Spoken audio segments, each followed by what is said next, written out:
Mga karalis Frankie, kahit mga pinsan na babae ni Ansing walang tiwala kay Ansing punto por punto. Sabi pa nga ng pinsan ni Ansing, instead na si Oliver diyan titira sa mga kapatid niya, mas better sa shelter na lang daw, maalagaan po daw ng maayos si Oliver punto por punto kaysa iwan sa kanyang mga kapatid dahil alam ng mga pinsan niya na sobrang busy at walang silang tiwala kay Ansing punto por punto na siya ang si Ansing mag-aalaga kay Oliver. Bago natin pagpatuloy ang ating pag-uusapan, please don't forget to subscribe to YouTube channel Kuya SMB Vlog. Ngayon mga ka-idol, so alam naman natin na nagsalita na ay yung mga pinsan ni Ansing na parang naikwento din nila na yung magkasama sila lumaki, na kasabayan nila lumaki si Oliver punto por punto. Na parang na-mention nga din doon yung birth date pero hindi ata sila sure. August 13, 1981 pinanganak si Oliver punto por punto. So it means kung totoo po yun mga kadadis Frankie, malapit na po pala ang birthday ni Oliver. Hopefully bago mag-birthday ko Oliver, tapos na po ang cutting ribbon na ma-turn over at matapos ng bahay ni Oliver at ma-turn over na kay Oliver punto por punto. Regalo man lang ni Daddy Frankie sa birthday ni Oliver. Malapit na. June, July, August na mga ka-idol. Malapit na malapit na rin ang paghuhukom sa depresyon ni Ansing. Yan po mga ka-idol, na doon natin masusukat what kind of human being, it's just human being talaga, anong klaseng idero lang po yun. Anong klaseng pagkatao po si Ansing. Kahit mga pinsan niya, kapatid niya, linalayuan si Ansing dahil may ugali po talaga na hindi maganda mga ka-idol. Again, sa mga bagong pasok, please don't forget to subscribe my YouTube channel, Kuya SMB Vlog. According to Leonida Futaza, kaya nga wag na ipagawa ang bahay ni Oliver, doon na lang siya kay JJ, magtulong-tulong na lang kay JJ para ma-exercise naman siya, wag lang masyado magpagod. Punto por punto according to Leonida Futaza. So ako naman, kasi nasimulan na sayang din naman. Kung sabi pa nga ni Daddy Frankie, kung ngayon, at least malapit na simulan uli yung pagpatuloy paggawa ng bahay ni Daddy Frankie ni Oliver.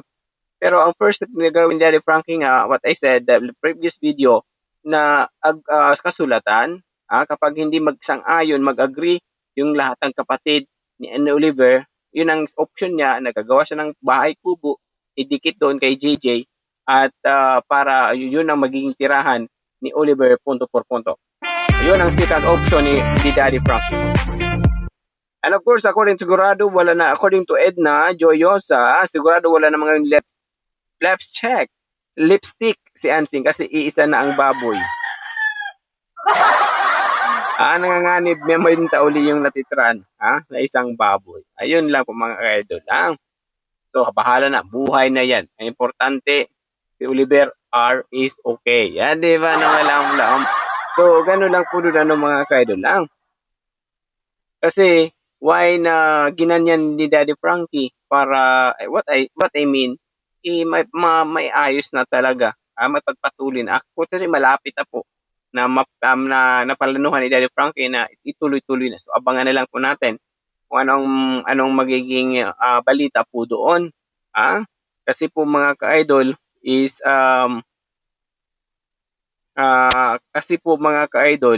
kapag pairalin natin yung ating galit kay Ansing, wala. Even yung paggawa ng bahay ni Daddy Frankie, mapipending din. Kasi nga yung mga supporters, instead na magbibigay sila kay Oliver, nahuhold na lang po ito. So yun po mga ka-idol, na mga pinsan din ni Ansing, na gagalit din, bakit may ganyang attitude si Ansing, punto por punto. Sana na kung ano ang pinag-usapan nila, yun sana ang sinunod ni Ansing para wala daw gulo. So sabi nga ng mga pinsan, ako may motibo yan. May motibo po yan, punto por punto. Tama ka dyan. Habol lang talaga ni Ansing pera, ha? Kapal moks nga. Akala ko kapal ilong. And of course, Norma Valencia, paano kung ituloy gawin ni Ansing ang bahay ni Oliver at hindi nagawa ni Daddy Frank at bubungin na gawin? Ay, paano yun? Hindi nga matapos-tapos yung yung kusina niya. Diba? Paano? Malaki pa yung gagastusin niya. Naku po. Malaki ang magagastos pa sa bahay ni Oliver. Naku, kisame pa, mga door pa, may pinto, saka tile, cement. Naku, marami pa. Naku, kahit pagsulang isang tao, wala at pambayad si Ansing. Depende kung ibenta ang isang baboy na titira. Pambayad, Tapos ang kanyang asawa ay labor. Ay, sabi ang pangit ng labor mo, Bisaya. Sabi, libur. Ay, libur na ang asawa. Magahan na lang si Ansing ng pander at asawa niya, libur, na malaom-laom. Ganon mangyayari. In case, kung si Ansing man lang magpatuloy, pero malabo, hindi ata mangyayari po yun, Hindi nga, doon lang tayo magsumukat mga kaidol, hindi nga napaparenovate yung bahay. Lalong-lalo na yung pag siya magpapatuloy sa paggawa ng bahay ni Daddy Frankie. And of course, done ready, Marlene Crisupino, ngayon, di napansin si Daddy Frankie kay Ansing. Hindi na pinapansin. Hindi na pinapansin nga. Kasi sabi pa nga ni Daddy, di ba, do you still remember, sabi ni Daddy Frankie, lagyan ng bakod, yung mahaba, para hindi makita si Ansing. Kasi kapag nakikita niya si Ansing, nako, bumabalik ang mga nakaraang nakalipas. So, according naman, putukan ng ugat, yan si Ansing sa liig. Lalo may blessing dumating kay Jay. Oo nga, lalo ngayon, kung may pagpatuloy yung bahay, baka, lalo kung lagyan ng bakod, baka maputan ugat ni Ansing. Sa kagaganyo. Bakit binakuran, Daddy Frankie? Bakit binakuran nyo? Nandito ako. Diba? So, magtatanong, baka sulungin. Ang Tagalog sulung, baka puntahan ni Ansing. Daddy Frankie, bakit nyo nilagyan ng harang dito? Paano ko mapapainom si Oliver ng gamot? Paano ko siya mapapaliguan? Diba? Yung mga ganyan mga dahilan. Paano ko siya mabantayan? Nilagyan ng bakod. Hindi ako makasili. Pagod talaga. Ganun talaga si Ansing mga ka-idol, And of course, Alma, hindi yan under dati. Sinabi niya sinasaktan iyan si Ansing ng asawa niya. Dalawa ayan sila may plano. So, dalawa sila, pati asawa. Kung ako sa asawa na, sabi ko, awan ko kung ang asawa magpayo kay Ansing, maniniwala po yun, Siguro yun nagsabi na pumunta kay Daddy Frankie, may ka ng tawad doon para may pagpatuloy ang bahay ni Oliver. Kasi kung hindi mo makakasama natin si Oliver for life.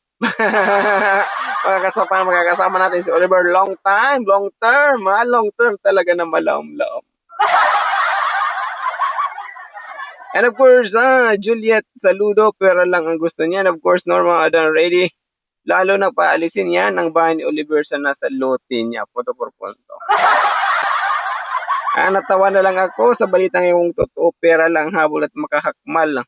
Hakmal talaga, wagas Grabe ka naman, mga July. Makahakmal yan si Ansing, bago gusto makukuha ang habang andyan si Daddy Frankie. Ngayon, wala nang makukuha. Ayun nga, hindi na makakahakmal si Ansing kay Daddy Frankie. Doon lang siya hahakmal kay SMB. Just lang, dera lang. And of course, speaking like that, Maricel Mendoza, ginawang negosyo ni Ansing yung kuya ni Oliver niya. Totoo po yun. Kaya yung ang mga pinsan ni Ansing, galit na galit sa kanya dahil instead na siya ang mag-assist, siya ang maggabay sa mga so, usa daw nagnakaw. Nakakaya na daw sa kanilang pamilya. Kaya, hindi nila tanggap siguro. Kasi hindi na sila makapagbito, hindi sila tanggap na naging pinsan nila si Ansing. Nakakahiya ka, Ansing, sabi. And of course, kahit alam niya, hindi ugali ni Ansing, sige pa rin siya pakikipag-usap kay Daddy Frankie kay Ansing. Kung hindi pa pina-stop ni JJ ang bahay dahil hindi actually, si JJ talaga yung nagputol yung sungay ni Ansing. Kasi nga mga kaidol, kung hindi si JJ, naku, baka tapos ng bahay ngayon ako. Successful si Ansing.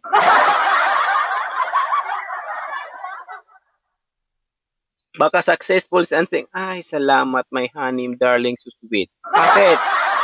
Walang kahirap-hirap. Nauto ko si Daddy Frankie. Hindi walang kahirap kahit wala tayong pera, honey, my love. Agay ha. Yung asawa ni Ansing gusto sabihan. Ha? May bago tayong bahay. Ha? Kasi yan si Oliver, naku. Wala yan. Susunod yan sa akin. Papalipatin natin yan dito sa lumang bahay. Dito tayo sa bagong bahay. Nakakisame. Yung mga ganong mga ex po ni Ansing na malaam-laom. Ganun lang mga ka-idol, mga plano ni Ansing Nainggit lang siya kay Kuya Joe kung wala mga pakinabang kay Oliver. Gusto niya pero wag walang itatapos siya. Tama sabi ni JJ. Totoo po yun mga ka-idol. Kasi malapit na ata abangan na lang po natin. Para siguro tatapusin ata yung ating ribbon turnover ng ang bahay ni Nida. Siguro after nun, ito tuloy-tuloy na siguro paggagawa sa bahay ni Oliver. Pero first step, gawa muna ng kasulatan. Papirmahin ng mga lahat ng kapatid. Kung hindi, bahay kubang matitirahan ni Oliver. Sa tabi na ni JJ.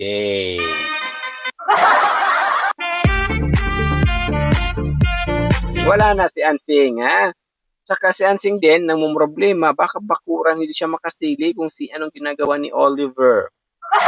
Yun ang laging irarason. Of course, according to Netelin, true kuya, kaya Kuya Oliver dapat sa family house si Ansing, hindi siya dapat tumira dyan.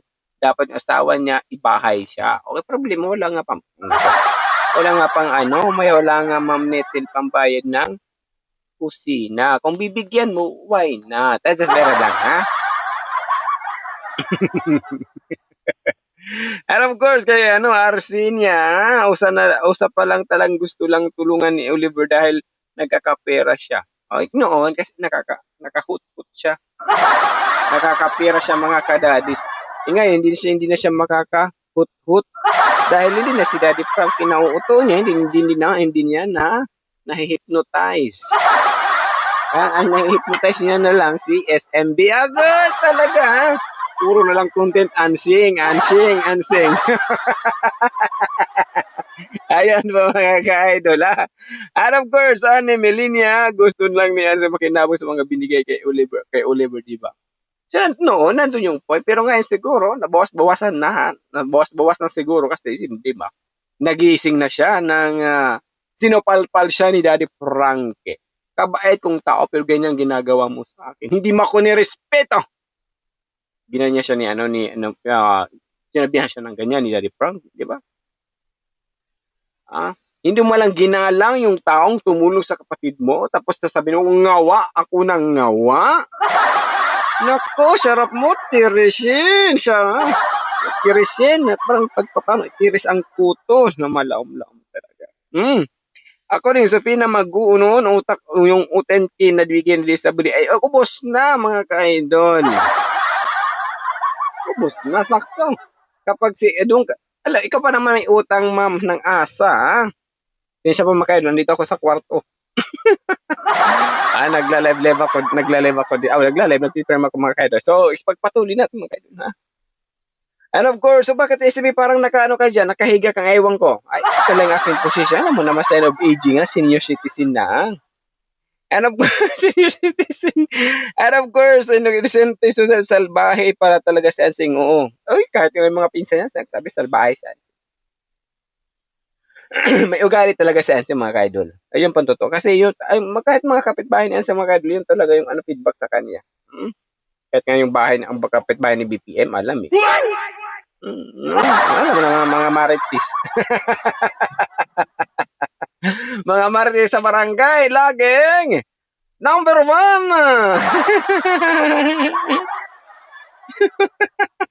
And of course, kung nito Elizabeth Binghila, okay lang yan, Kuya, Oliver, na mas maganda yan na wala na sa poder mo, Ansing. Magnanako kapal mo. Totoo yan. Ewan ko, puro lang kapal. Lalo kung malaman mga ka-idol pagpatuloy ang bahay ni Oliver, ewan ko si Ansing kung Ewan kung pumapakali. Ewan ko lang kung si Ansing pumapakali, tamang Tagalog ko, mapakali, sa gagawin ni Daddy Frankie na lagyan ng bakuran. Kung ako Daddy Frankie, kung kasi yung yero, yung 12 piece na hindi makasilip si Ansing. Idikpukpuk mo, martilyo. Tapos lagay mo ng electrical o electric para pag hawak. Kirig-kirig, Bawal sa amin, lagay mo daw, ilagay lang ng karatula, bawal humawak, nakakamatay.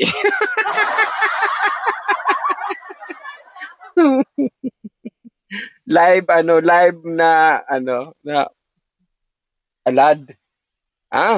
And of course, according to Trisitas na lumain, tama nga mga hinala ko, kaya desidido sigang mag-alaga kay Oliver dahil lagi siyang nakakakuha ng pera at libre na rin sa pamilya niya.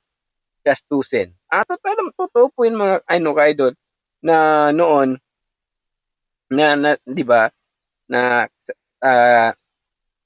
laging binibigyan ni Frankie si Oliver, laging hinihingi ni 'di ba ni Ansing yung pera ni Oliver.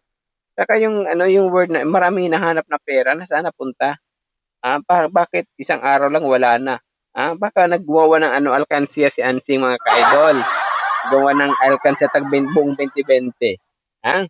Kaya niya bininta ang baboy niya kasi balak niya siguro ibalik si Oliver doon sa kulungan ng baboy. Ay, hindi na pwede po yun, Ma'am Nida Coricor. Hindi na pwede balik si Ansing, baka o si Oliver, baka si Ansing ang ililipat doon. Kasi sabi, gusto magpa-member, ano po ang requirement? Dapat requirement kung ilang taon si Oliver sa kulungan, yun din, siya ikukulong doon. Ewan ko kung kaya ni Ansing po yun, na baka lalong magkaroon ng hydrocephalus. Sila. And of course, Conchita Hernandez, bakit ka mo pinaalis ni Ansing si Oliver kasi hindi nag-iiwan? Isa na rin po yun. Ay nako. Sabihin, Oliver, hindi ako binibigyan ng pera ng mo, stepfather mo. Ba? Yung ganon? Oo. Gusto mo kahit naman po sino, lalo kung kakatuluyan na Ansing, yung mahirap ng buhay, yung ganon, na parang umaasa lang sa hanap buhay ng asawa. Okay lang sana kung araw-araw may trabaho yung asawa niya. Okay lang sana kung malaki ang kita. Hindi ko naman ginadjust ang kita ng asawa niya ni Ansing. Ang point ko lang naman, isa kung kaya i-provide yung gusto. Kasi ang nakikita ko dito talaga, may kapabayaan dito, asawa din ni Ansing. Kasi hindi ito nagagawa ni Ansing, mga ka-idol, na mang-away sa mga pinsan, mang-away sa kapitbahay, mang-away sa mga kapatid, kung napoprovide ng asawa ng Ansing ang pangangailangan ng Ansing punto por punto. Ngayon, yung siguro na nagumaan ng loob ni Ansing kay Daddy Frankie na hindi na ibigay ng asawa ng Ansing sa kanya, na ibigay yan ni Daddy punto por punto, punto por punto, at sagrado may sobra pa, mga ka-idol. San ka pa? May sobra. And of course, ay nako, kung alam nyo lang, maraming plano yan si Ansing sa Gracia na kukuha kay Oliver. Sira ng ulo ni Ansing. Ako ni Neil Hemberg, Droversky. Ako rin, dapat talaga ito rin ni Daddy Frankie ang bahay ni Oliver para mas lalong lalaki ang butas ng ang batas ng feeling ni Avatar, kasi inggit tsaka ilagay ang lahat ng plano ni Daddy Frankie, wag tipirin. So, ganun. So, alam naman natin, mga ka-Daddy's Frankie, yung nangyari po, na parang dumidistansya na, diba, si Daddy Frankie sa kanya. Tapos, no problema ito si Ansing, baka hindi nakakain si Oliver sa labas, di ba? So, yung po, mga ka-idol, na kung ako kay Daddy Frankie, wag nang bigyan. Dito na pakain si Oliver sa bahay ni JJ at mag-iwan na lang sa mesa. Total, nandun naman anak niya yung isang anak niya, nandun naman di ba? So, yun po. And of course, noong hindi pinapakain, si EJ lang nagpakain kay Oliver. O doon sa kulungan, oo po, Ma'am Gloria. And of course, Ansing basang-basa na sa mga taong even sa ano nila mga idol, even sa mga barangay nila, kapitbahay, mga pinsan niya, hindi sila close.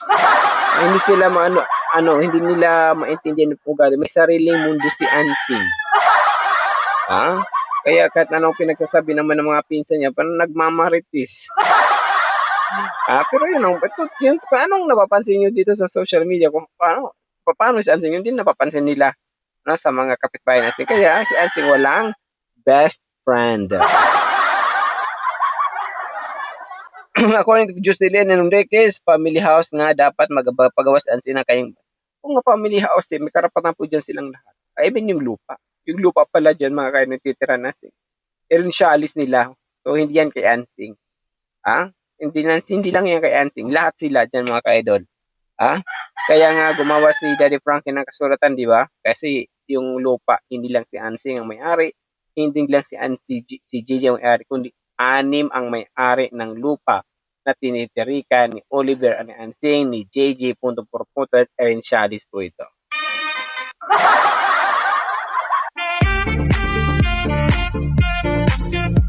Kapatid niya, Ian Calacom, ba mahal na mahal niya si Oliver? Mahal lang niya dahil sa Munar. Kapag wala kang Munar, excuse me po, dadaan po ako. And of course, kung tutuusin si Ansing ang dapat umalis sa titirhan niya kasi bahay nila Oliver. Dapat si Ansing babaliya nga para magkapera ka din. Ano bang gusto bumalik sa bar?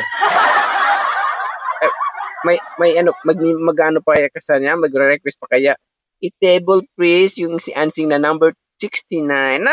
Talaga ba? 69? And of course, sa Villa Blanca, tama po doon na kay Kuya JJ, saka po ang gamot doon dahil habol lang po ni ganid si pera at bahay, grocery kung pwede lang po ibagin ang pader na malapit kay Ansing.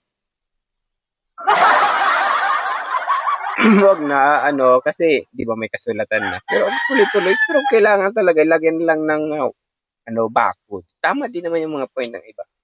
Yung yero nga idikit-dikit para hindi makasilip si Ansing. Kapag mag-ingay yung yero, alam niyo na kung sino si Ansing 'yon kapag mag-ingay. Ipakural mo ang bahay ni Oliver kaharapan kay JJ para di basta pumasok si Ansing. Yun ang dapat. Na yung gate ilayo sa kanila, mas better iharap na lang kay JJ. Oo. Tapos sakalagyan ng password. Bawal pumasok ang walang alam sa password. And of course, sumumpong na ang sakit ni Ansing kaya pinaalis niya si Oliver. Ansing, kala mo pira naging bato na. Oo, akala niya nga. Akala kasi ni Ansing niya kanyang mga kagustuhan na susunod. Kaya nga yun din ang naging dahil mga ka-idol, bakit inayawan siya ng kanyang mga pinsan. Dahil, di ba, kung normal lang po yan si Ansing, hindi sila makapagbitiw ng salita ng ganon, na mas maganda doon na lang si Oliver sa shelter kaysa dan kay Ansing kasi wala silang tiwala kay Ansing Pulupurpon. Alam niyo po ang iniisip niyan, papalayasin niya para matapos ang bahay. Inuutakan ka na naman yan. Siyempre, pag alis niya, magawa ni Daddy Frank ang Oliver, ipapatapos ngayon. According to Emma Basarte.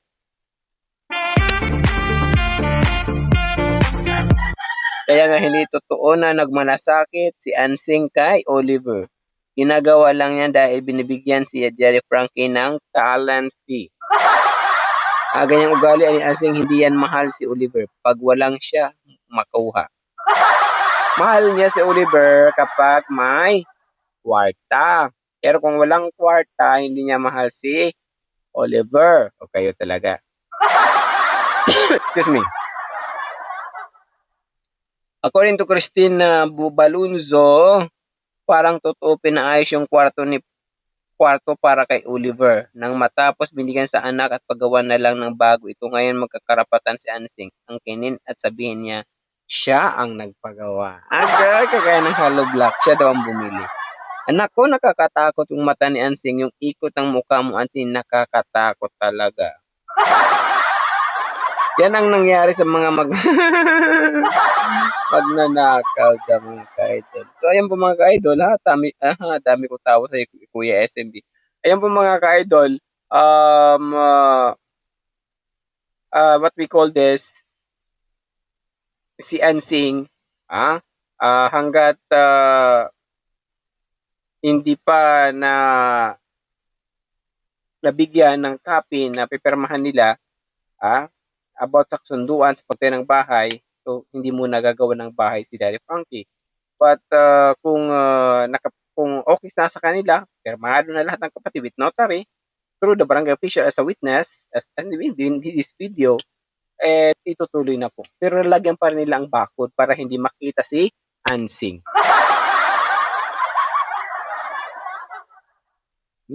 So ganun po mga ka-idol, na alam naman natin na parang parang ginubugaw. Anong Tagalog ginubugaw? Parang inutusan si Oliver ni Ansing na punta ka doon kay JJ, punta ka doon kay JJ. Wag dito sa akin kasi wala kaming makain. Di ba yung ganun? Grabe, tama yung hinalad na nila. According to Ima, ang wag na itapos ang bahay doon nala kay JJ. Kung yun ang mangyayari, kung hindi sila pipirma ng kasunduan na buong bahay nilang doon idikit na lang kay Oliver, kay JJ yung bahay ni Oliver.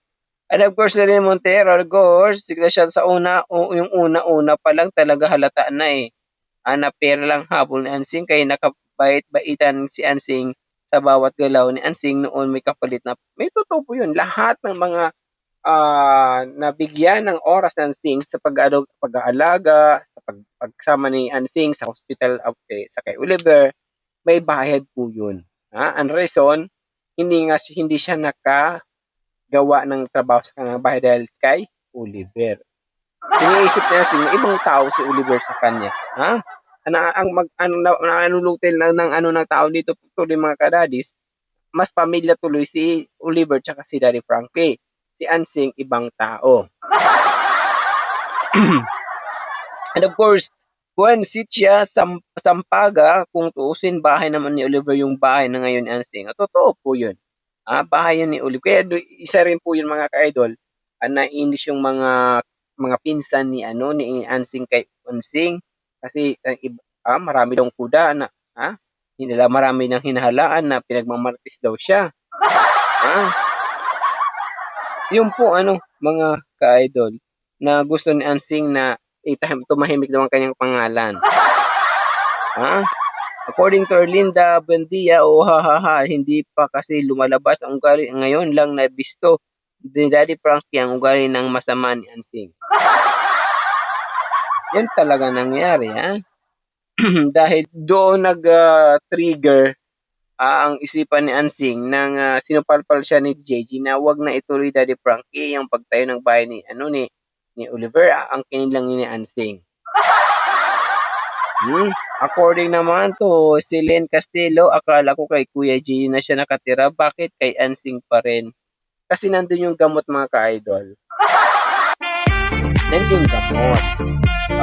Kunin naman, siguro ibibigay naman siguro yan. Turuan na lang siguro si mga ka-idol, si Daddy Frankie, si JJ na papapainom yung sigam ng gamot, si Oliver. Kahit hindi tuloy ang bahay, doon na lang ilipat sa bahay ni Kuya JJ. Yung iba, talaga yung mga opinion talaga nila na ilipat si ang bahay ni JJ, bahay ni Oliver kay JJ. And of course, kakasuya pati yung asawa ni Ansing, pinapakita ko sa iyo na. Ano daw? Ano daw? Dapat si Kuya JJ lang, Oliver mas safe. So yun po mga kadadis Frankie, yung ni Kuya SMB, na talaga kunwari lang yung sabi niya sa kapatid ko, yan ngayon magsasilbi ako sa kanya kasi may pera. Ngayon tingnan nyo, ayaw na niya mag-alaga. Totoo yun. Ayaw niya mag-alaga ni Ansing, mag-alaga kay Oliver dahil Wala, hindi siya binibigyan ng pera ni Daddy Frankie. Ang kapal talaga ni Ansing mukha mo. Kung tutusin kaya Kuya Oliver, ang bahay yan. Di ba? According to Willow, maraming galit ng kayo. Tapos si Oliver, yung pa talaga mag-a-adjust sa kanila na insist kay Oliver naman ang bahay. Na insist na ang bahay ni Oliver, si Oliver Lugturi nasa sala. Tapos ang mga anak niya nasa kwarto. Ha? Saan ka pa? Nasaan na doon yung justisya, Ha? And according na to, mukhang pera talaga yan si Ansing Idol. Si Ansing kaya siguro, anyway mga ka-idol, yun talaga yung mga dahilan mga ka-idol kung bakit inaiwan siya, na nagsabi ng mga pinsan ni Ansing, na hindi safe si Oliver sa poder ni Ansing.